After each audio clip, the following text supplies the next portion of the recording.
മനോജ്, ഞാൻ ഈ വീഡിയോ ചെയ്യുന്നത് ഒരു രാഷ്ട്രീയ ലെവലല്ല, ഞാൻ എൻ്റെ വ്യക്തിപരമായിട്ടുള്ള ഇതിലാണ് ഈ വീഡിയോ ചെയ്യുന്നത്. എന്തെന്ന് വെച്ചാൽ നമ്മളെ കോഴിക്കോട് എടക്കാട് 74 74 മുൻകാല കൗൺസിലർ മുരളീധരനെ പറ്റിയിട്ടാണ് സംസാരിക്കുന്നത്. ഇപ്പം നിയമസഭാ തെരഞ്ഞെടുപ്പ് വരുവാണല്ലോ.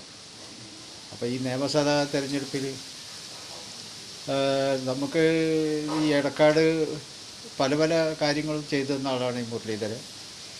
അപ്പം അദ്ദേഹത്തിന് എന്തുകൊണ്ട് ഒരു MLA പരിഗണിച്ചുകൂടാ എന്നുള്ളതാണ് ഞാൻ ചോദിക്കുന്നത്. അതിൻ്റെ വ്യക്തിപരമായിട്ടുള്ളൊരു അഭിപ്രായമാണ്.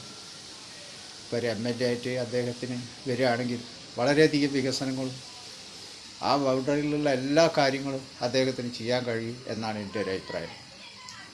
ഇതൊരു രാഷ്ട്രീയമായിട്ട് സംസാരിക്കില്ല, ഞാൻ എൻ്റെ വ്യക്തിപരമായിട്ട് സംസാരിക്കുകയാണ്.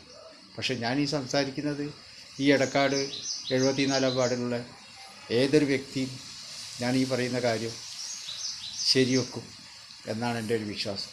എന്ന് വെച്ചാൽ അങ്ങനെയുള്ള പല പല കാര്യങ്ങളും മുരളീധരൻ ഈ എടക്കാട് 74 വാർഡിൽ ചെയ്തിട്ടുണ്ട്. മുൻകാല കൗൺസിലർ മുരളീധരൻ പല കാര്യങ്ങളും ചെയ്തിട്ടുണ്ട്.